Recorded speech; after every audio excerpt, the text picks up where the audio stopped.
Assalamualaikum warahmatullahi wabarakatuh. Salam sejahtera untuk kita semua.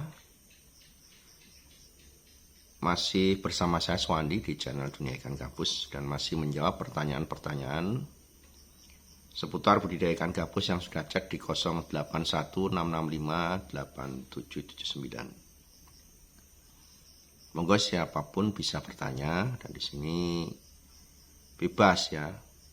Tidak harus mitra yang bisa bertanya, siapapun boleh tanya.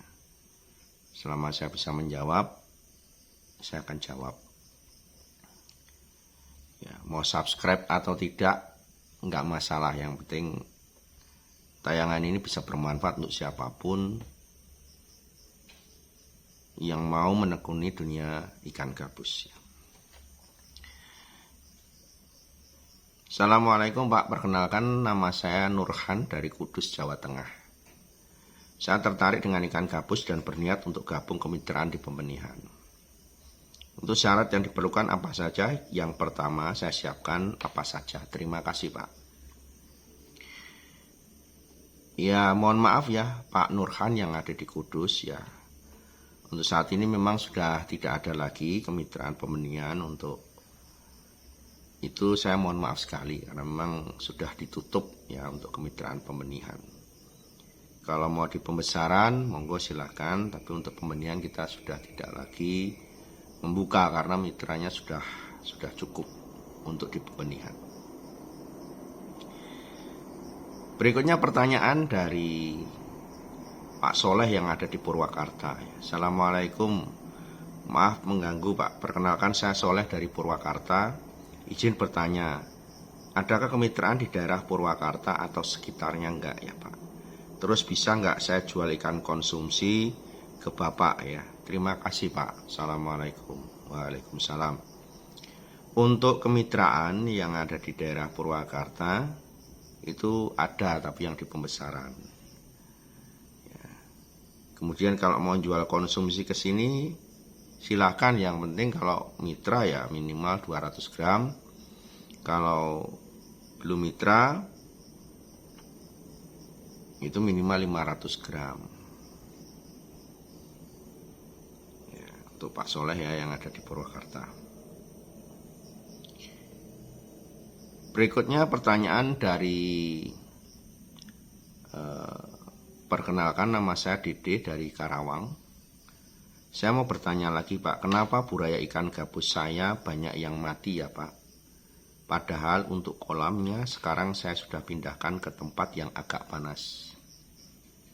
Tapi kenapa burayanya banyak yang mati ya Pak? Udah 5 kali mijah ikan gabus saya selalu gagal terus untuk pembesaran. Mohon solusinya Pak, saya harus bagaimana biar buraya gabus saya pada sehat-sehat. Terima kasih. Assalamualaikum warahmatullahi wabarakatuh. Waalaikumsalam warahmatullahi wabarakatuh. Untuk Pak Dede yang ada di Karawang, jadi buraya ikan gabus memang paling banyak sejak menetas kemudian mati. Netas mati itu juga dialami oleh beberapa mitra di pembenihan. Nah, yang perlu diperhatikan dalam proses pemijahan pembenihan ini, Bapak tidak sebutkan matinya kenapa di sini ya, jadi saya sampaikan secara umum. Kebanyakan di situ dari sisi pakan Pak. Jadi ketersediaan kutu air ya, ketersediaan kutu air itu paling penting sekali. Jadi kalau sudah kita memang mau niat terjun di sektor pembenihan, kita memang harus membuat produksi kutu air yang sebanyak-banyaknya. Ya karena memang itu kita yang menjadi alasan pokok kenapa kok pembenihan itu harus menggunakan kutu air, karena memang itulah makanan yang harus disiapkan. Jadi kalau misalkan 3 hari saja larva tidak makan, sudah bisa dipastikan pasti larvanya banyak yang mati ya, tidak makan gitu. Jadi kebanyakan yang menjadi kendala di situ, yang di sektor pembenihan. Kalau kutirnya tidak ada, bisa dipastikan tidak akan bisa hidup larvanya. Jadi tolong dipersiapkan untuk pakan larvanya berupa kutu air.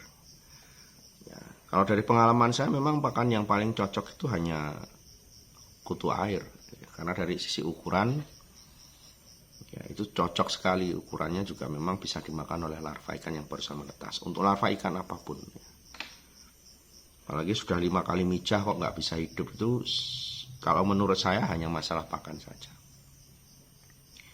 Ya Pak Dede yang ada di Karawang. Kemudian ada lagi pertanyaan, ya ini saya nggak usah sebut nama ya. Ini pertanyaan yang kurang enak sebetulnya, tapi akan saya jawab juga ya. Ya, kalau nggak pakai nama, orangnya nggak ada namanya ini, cuman inisial saja ya. Inisial, nama samaran ya, nama panggilan gitu aja, tapi nggak saya sebut juga. Enak sekali usaha seperti Bapak ini. Orang disuruh bayar 15 juta. Ya, ada yang suruh bayar 20 juta. Hanya mendapatkan 10 pasang ikan gabus. Kemudian bibitnya cuma dibeli dengan harga 500 rupiah. Dijual harga 1000, untungnya gede banget. Ya, kalau usaha seperti Bapak ini bisa cepet kaya dong.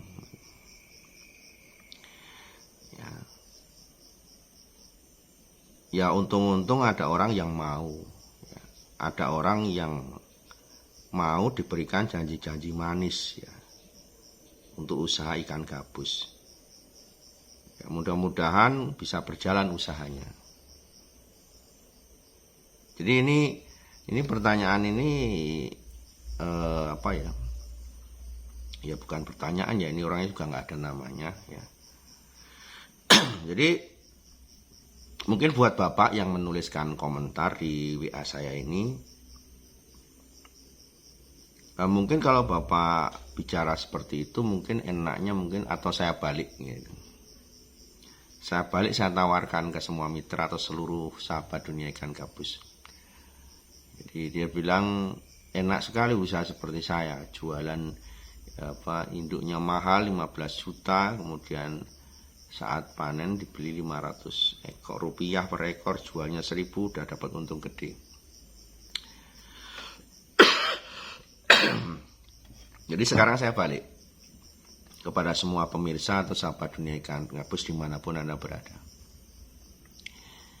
Ya, saya balik, siapa yang mau menampung hasil benih ikan gabus, siapa mau yang menampung benih ikan gabus, dibeli nggak usah 500 rupiah lah, dibeli 300 rupiah pun saya mau ya.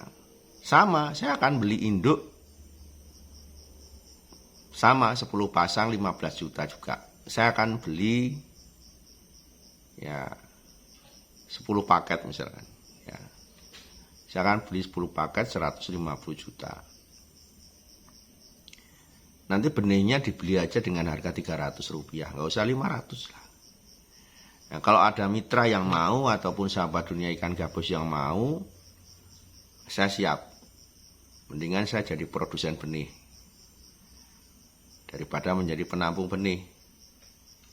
Nah, dengan Bapak yang mungkin menuliskan komen di YouTube, di WA saya, kirim WA, nggak ada namanya, tapi ya ini saya balik ya, dan saya tawarkan ya, kalau ada yang bilang Pak Wandi dan ini juga bukan hanya orang ini aja yang WA ke saya begini ya, sudah ada beberapa juga sebenarnya yang WA, cuman memang belum saya jawab ya, ini saya jawab sekarang. Jadi kalau merasa seperti Pak Suwandi itu enak menerima uang satu paket 15 juta, kemudian beli bibit 500 rupiah, kemudian dijual harga 1000, kan dapat untung gede kan. Nah sekarang saya balik kembali, siapa yang mau menjadi penampung benih di antara teman-teman, bapak-bapak, emas ya, atau siapapun yang mau menjadi penampung benih ikan gabus, saya menjadi produsennya udah. Saya akan beli ya hal yang sama dengan yang Bapak lakukan. Misalkan beli 15 juta ya saya akan beli 15 juta indukan ya. Saya akan beli 10 paket misalkan. kalau memang merasa menjadi posisi saya itu enak gitu. Jadi nggak apa-apa, benih nggak usah dibeli 500, saya dibeli aja benih saya 300 rupiah. Ya, ini tawaran saya berkenaan dengan jawaban yang barusan saya jawab dengan Bapak yang komen ke WA saya seperti itu ya. Nah, mungkin ada yang mendengar, silakan nanti direspon ya. Bagi ada yang mau nanti menjadi pengepul benih ikan gabus, saya mau jadi mitranya ya. Bapak yang tidak ada namanya sudah saya jawab, silakan nanti nonton di channel YouTube saya ini.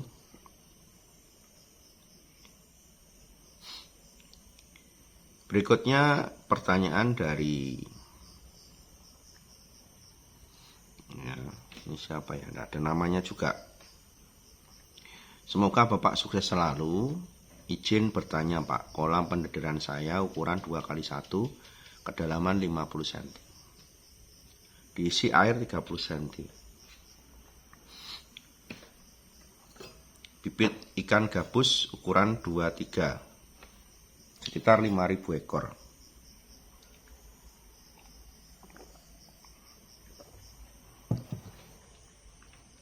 Pertanyaan saya, di permukaan air kolam saya banyak sekali lumutnya sehingga airnya berwarna hijau. Dan permukaannya seperti berminyak lumut. Apakah itu berbahaya untuk bibit ikan gabus? Bagaimana menanganinya?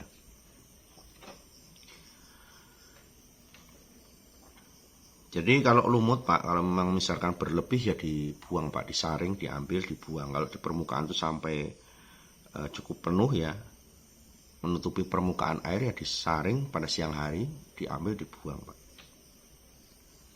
Ya kalau berbahaya sebenarnya enggak juga ya untuk anakan. Selama diberi makan, peletnya bisa, ikannya bisa makan, enggak bahaya. Kalau berlebih biasanya hanya kotor saja di air. Bisa dibersihkan dan diambil Pak ya.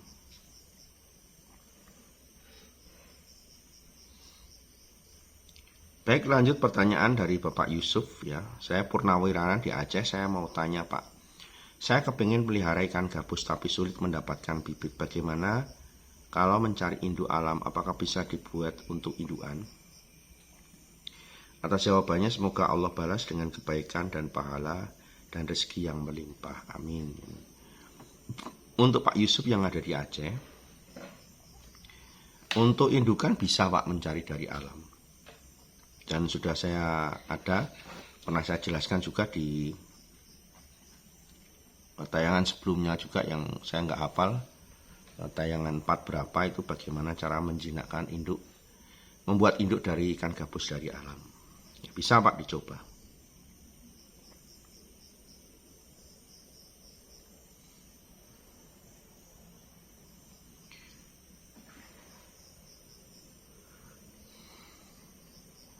Berikutnya pertanyaan dari Bapak Ihsan. Ini yang ada di Kutoarjo. Salam sukses selalu Pak Suwandi dengan dunia ikan gabusnya. Saya mencoba membesarkan ikan gabus dari alam,